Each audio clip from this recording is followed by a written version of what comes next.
In the vast, sprawling landscapes of India, from the fertile fields of Punjab to the bustling streets of Mumbai, a dream was being sold. It was a simple dream, yet a powerful one. A dream of owning a piece of land, a tangible asset that promised security and prosperity.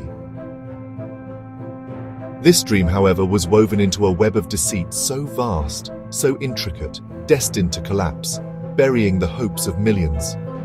This is the story of PACL Limited, also known as Pearls Group. Not just numbers, a staggering Rs50,000 crore fraud, but betrayal on an unprecedented scale. Impact touching every corner. The smallest village to the most sophisticated urban center. Imagine a sleek modern boardroom, decisions echoing through the lives of nearly 60 million people. Not innovation, the nerve centers of a planned financial scam. Ordinary people toiling under the sun while the masterminds were busy building an empire on thin air. They promised land, they delivered only illusions. They promised returns, they engineered ruin. The audacity is chilling. It preyed on the need for a secure future for one's family. That basic desire was twisted for personal gain. Not just white-collar crime, a wound on the nation's soul, exposing vulnerabilities in our financial systems, the terrifying ease with which trust can be weaponized. For years, PACL operated in plain sight, advertisements blaring from televisions and agents knocking on doors with smiles and promises. The shocking truth? The enterprise was a house of cards, and when it fell, the crash was not just financial.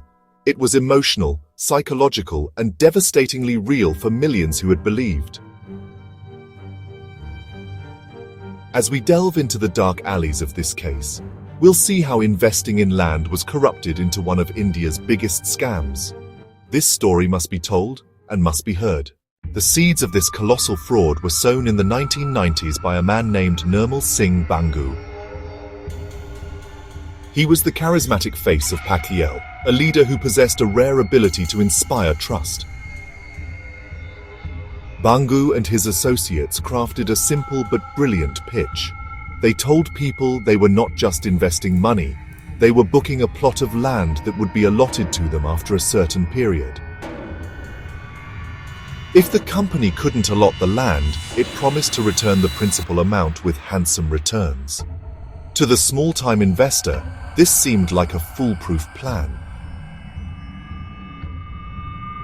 The company's methods were persuasive and deeply embedded in the social fabric. PACL recruited a massive army of local agents, often respected members of their own communities. These agents, many of whom were themselves investors, would go door to door, selling the dream to their friends, relatives, neighbors. They organized grand events, distributed glossy brochures, celebrated early investors who received their payouts. This created a powerful illusion of success and reliability. The timeline of their growth was explosive.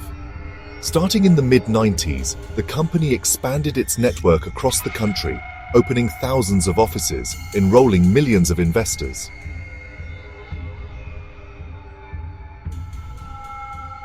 Who poured their life savings into Bangu's grand vision. At its core, the PACL operation was a classic Ponzi scheme disguised as a real estate business. The money collected from new investors was used to pay the returns promised to the older ones. This created a cycle of apparent profitability.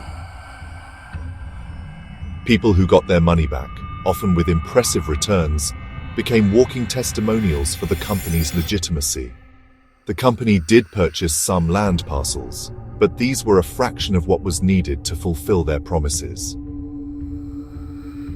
These land banks were merely a prop, a tool to maintain the charade and fend off regulatory scrutiny for as long as possible.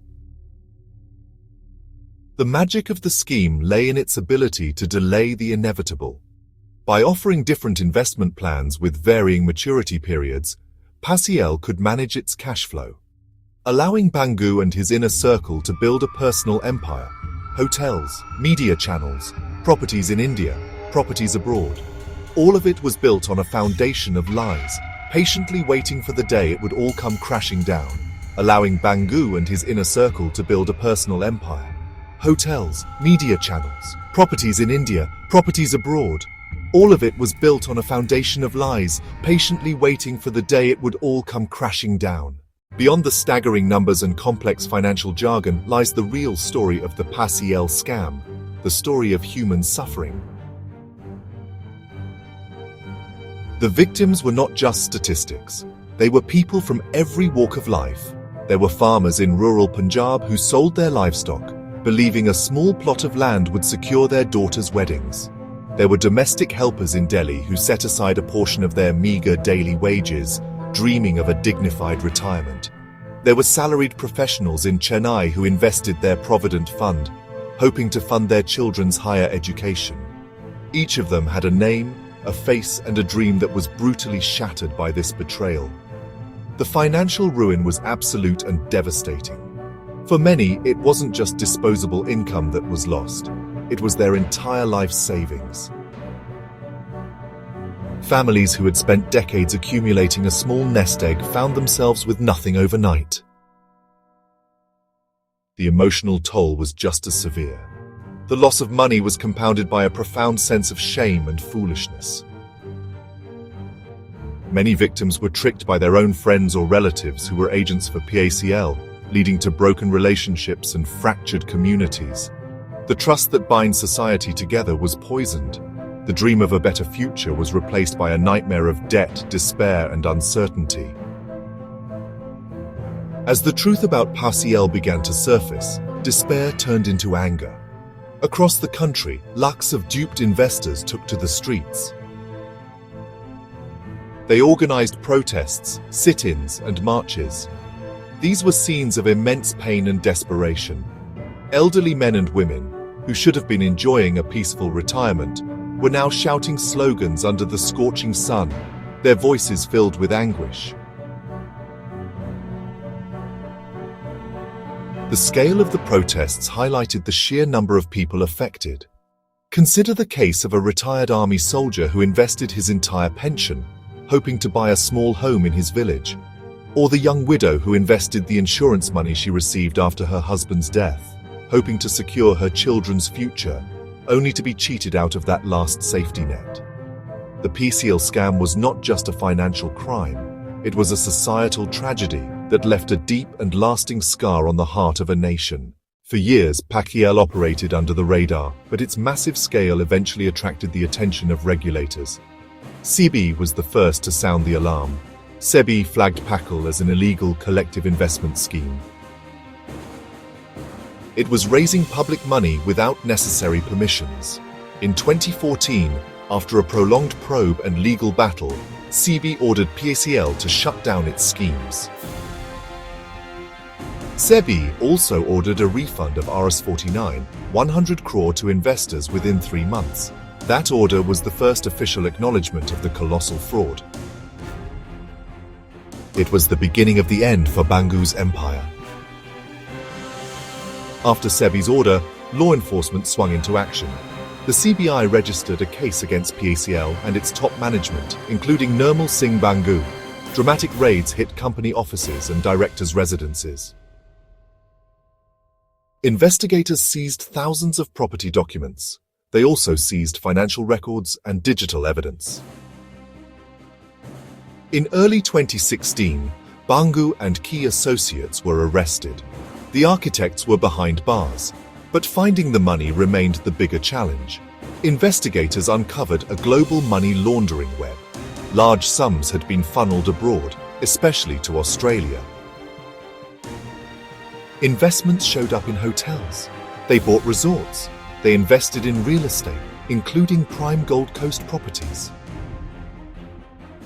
This international angle complicated recovery and required foreign coordination.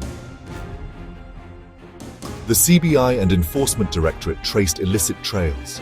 They peeled back layers of shell companies. They uncovered Benami transactions.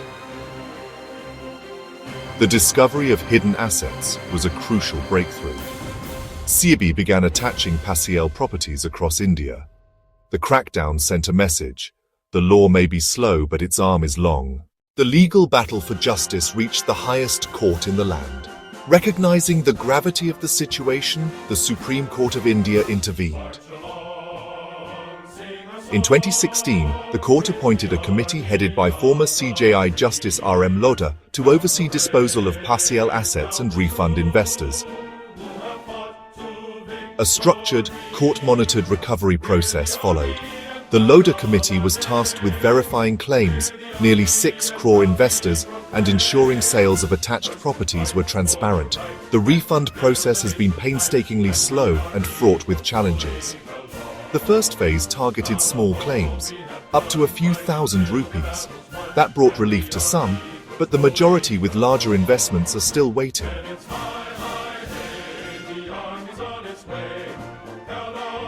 Verifying millions of claims, each with documents, is a logistical nightmare. Liquidating attached properties has been complex and time-consuming. Legal hurdles, valuation disputes, sheer volume of assets. For the millions waiting, every day brings hope and anxiety. Despite slow progress, there is a flicker of hope. The sustained efforts of SEBI, the Lodha Committee, and the judicial system keep the case active and refunds on the agenda. Public awareness campaigns have been launched to educate citizens about Ponzi schemes and illegal deposit-taking activities. The PACL scam was a brutal wake-up call for regulators, prompting stronger legal frameworks. The story of PACL teaches the importance of financial literacy and the need to be vigilant against promises that seem too good to be true. The path to complete justice is long and arduous, but the fight continues. For every PACL victim, justice delayed is justice denied, but hope for a final resolution must never be extinguished.